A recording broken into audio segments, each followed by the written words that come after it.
ये बजट 100 साल की भयंकर आपदा के 100 साल की विकास का नया विश्वास लेकर आया है।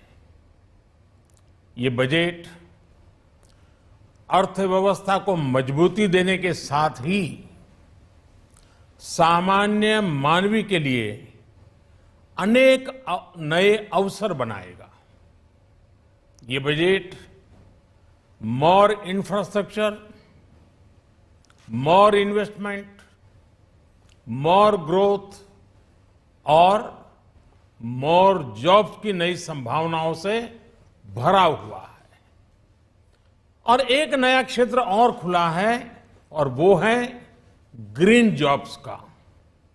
ये बजट तत्कालीन आवश्यकताओं का भी समाधान करता है और देश के युवाओं के उज्जवल भविष्य को भी सुनिश्चित करता है। ये पिछले कुछ घंटों से देख रहा हूं जिस प्रकार से इस बजट का हर क्षेत्र में स्वागत हुआ है। सामान्य मानवी की जो सकारात्मक प्रतिक्रिया आई है उसने जनता जनार्दन की सेवा का हमारा उत्साह अनेक गुना बढ़ा दिया है। जीवन के हर क्षेत्र में आधुनिकता आए, टेक्नोलॉजी आए, जैसे किसान ड्रोन हो, वंदे भारत ट्रेन हो, डिजिटल करेंसी हो, बैंकिंग के क्षेत्र में डिजिटल यूनिट्स हो, 5G सर्विसेज का रोल आउट हो, नेशनल हेल्थ के लिए डिजिटल इकोसिस्टम हो। इनका लाभ हमारे युवा, हमारे मध्यम वर्ग, गरीब, दलित, पिछड़े, ये सभी वर्गों को मिलेगा। इस बजट का एक महत्वपूर्ण पहलू है गरीब का कल्याण। हर गरीब के पास पक्का घर हो, नल से जल आता हो, उसके पास शौचालय हो, गैस की सुविधा हो, इन सभी पर विशेष ध्यान दिया गया है। इसके साथ ही आधुनिक इंटरनेट कनेक्टिविटी पर भी उतना ही जोर है। जो भारत के पहाड़ी क्षेत्र हैं, हिमालय का पूरा पट्टा, जहां जीवन आसान बने, वहां से पलायन ना हो, इसे ध्यान में रखते हुए भी नई घोषणा की गई है। हिमाचल, उत्तराखंड, जम्मू कश्मीर, नॉर्थ ईस्ट ऐसे क्षेत्रों के लिए पहली बार देश में पर्वतमाला योजना शुरू की जा रही है।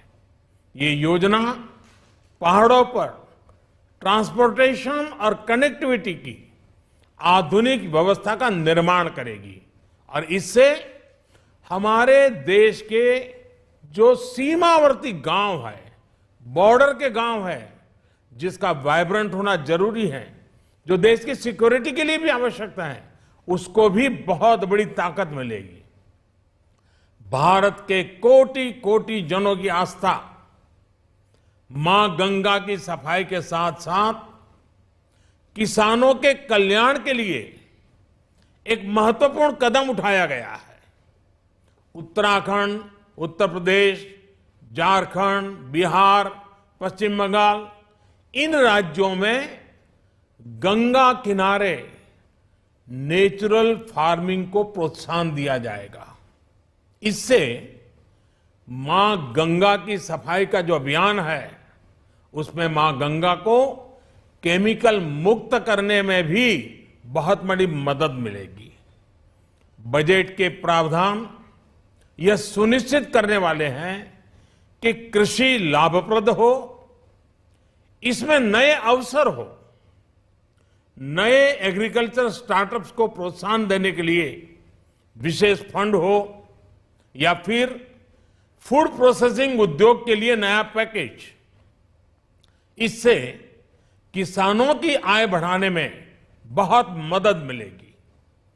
एमएसपी खरीद के माध्यम से किसानों के खाते में 2.25 करोड़ रुपए से भी ज्यादा सीधे ट्रांसफर किए जा रहे हैं। कोरोना काल में एमएसएमई यानी हमारे छोटे उद्योगों की मदद और उनकी सुरक्षा के लिए देश ने लगातार अनेक निर्णय लिए थे, अनेक प्रकार की मदद पहुंचाई थी। इस बजट में क्रेडिट गारंटी में रिकॉर्ड वृद्धि के साथ ही कई नई योजनाओं का ऐलान किया गया है।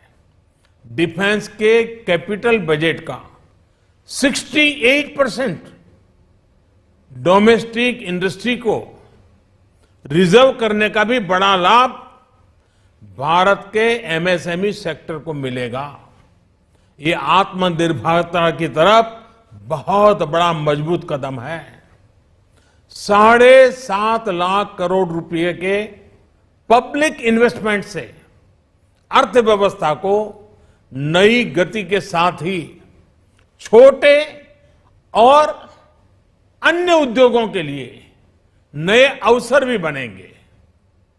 मैं वित्त मंत्री निर्मला जी और उनकी पूरी टीम को इस पीपल फ्रेंडली और प्रोग्रेसिव बजट के लिए बहुत बहुत बधाई देता हूं। कल भारतीय जनता पार्टी ने मुझे सुबह 11 बजे बजट और आत्मनिर्भर भारत विषय पर बात करने के लिए निमंत्रित किया है। कल 11 बजे मैं बजट के इस विषय पर विस्तार से बात करूंगा। आज इतना काफी है। बहुत बहुत धन्यवाद।